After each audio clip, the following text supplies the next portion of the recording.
Hello beautiful people, ఎలా ఉన్నారు అందరూ? మడత కాజా చేశానండి. అందుకే ఫుల్ వీడియో మీతో షేర్ చేసుకుందామని ఇలా వచ్చేసాను. ముందుగా ఒక బేసిన్లో 1 కప్పు మైదా పిండి తీసుకుని దాంట్లో ఒక హాఫ్ గ్లాస్ ఆయిల్ యాడ్ చేసుకోవాలి. ఇది ఒక చిటికెడు ఉప్పు కూడా వేసేసుకుని చక్కగా ఇలా బాగా కలిపేసుకోండి. అలా అవ్వాలన్నమాట. అప్పుడు ఇందులో తగినంత వాటర్ యాడ్ చేసుకుంటూ కొంచెం కొంచెంగా వాటర్ యాడ్ చేసుకోండి. ఒకసారి పోసేసుకోవద్దు. ఒక గ్లాస్ వాటర్ పట్టాయి చిన్న గ్లాస్ తోటి యాడ్ చేసుకుని చక్కగా అలాగా పిండి ముద్ద చపాతీ పిండిలాగా కలుపుకోండి. దాని మీద మూత పెట్టేసి ఒక గంట సేపు నాననివ్వాలి. ఇప్పుడు ఒక కడాయిలో 1 కప్పు మైదా పిండికి 1.5 కప్పు షుగర్ తీసుకున్నాను నేను.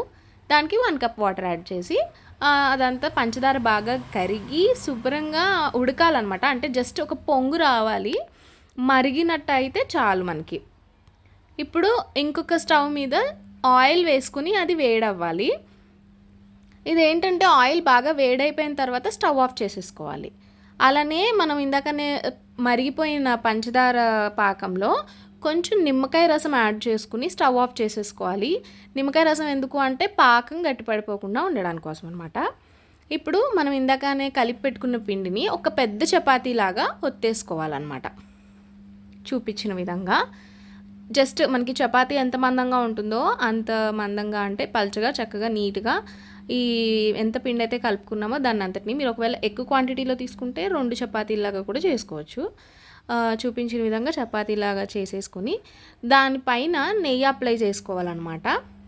కొద్దిగా నెయ్యి రాసేసుకుని దాని మీద మళ్ళీ కొద్దిగా పొడిపిండి చల్లుకుంటూ ఒకసారి అదంతా బాగా స్ప్రెడ్ చేసేసుకోవాలి. ఇప్పుడు అంచుల్ని నీట్గా కట్ చేసేసి ఒక స్క్వేర్ షేప్లో రావాలి. కట్ చేసిన అంచులు వేస్ట్ చేయక్కర్లేదండి. వాటిని కూడా ఇలా దీని మీదే పరిచేసుకుని చిన్న చిన్న ముక్కలుగా ఇప్పుడు దీన్ని అంతటిని ఒక రౌండ్ లాగా చుట్టేసుకోవాలన్నమాట. మనకు ఆ ముక్కలు ఏమాత్రం అడ్డుగా రావు, అవి కూడా లేయర్స్ లాగా కలిసిపోతాయి. సో ఏమీ ఇబ్బంది లేదు, జీరో వేస్టేజ్ అనమాట, పిండి వేస్ట్ అవ్వకుండా. ఓకే, చుట్టేసుకుని చక్కగా ఆ అంచు కూడా దానికి కలిపేసి ఒత్తేసుకున్న తర్వాత ఇప్పుడు దీన్ని ఇలాగ ముక్కలుగా కట్ చేసుకోవాలి. చూపించిన విధంగా లేయర్స్ లాగా వచ్చాయి కదా, అలా వస్తాయన్నమాట. ఇప్పుడు వీటిని మళ్ళీ ఒక చపాతీ కర్రతోటి చక్కగా ఇలాగా ఒత్తేసుకోవాలి. పొడుగ్గా మనకి సన్నగా వస్తాయి. ఇవి ఏంటంటే ఫ్రై అయిన తర్వాత మళ్ళీ ఇలా విచ్చుకోవాలి లేయర్స్గా, అప్పుడు వస్తాయి అన్నమాట. ఆయిల్ బాగా వేడైపోయిన తర్వాత స్టవ్ ఆఫ్ చేసేసుకుని పెట్టుకున్నాం కదా, అందులో ఈ కాజాలు వేసేసుకోవాలన్నమాట. స్టవ్ ఆన్లో వేయకూడదు, ఎందుకంటే బాగా పైన బాగా కలర్ వచ్చేస్తుంది, లోపల వేగవు.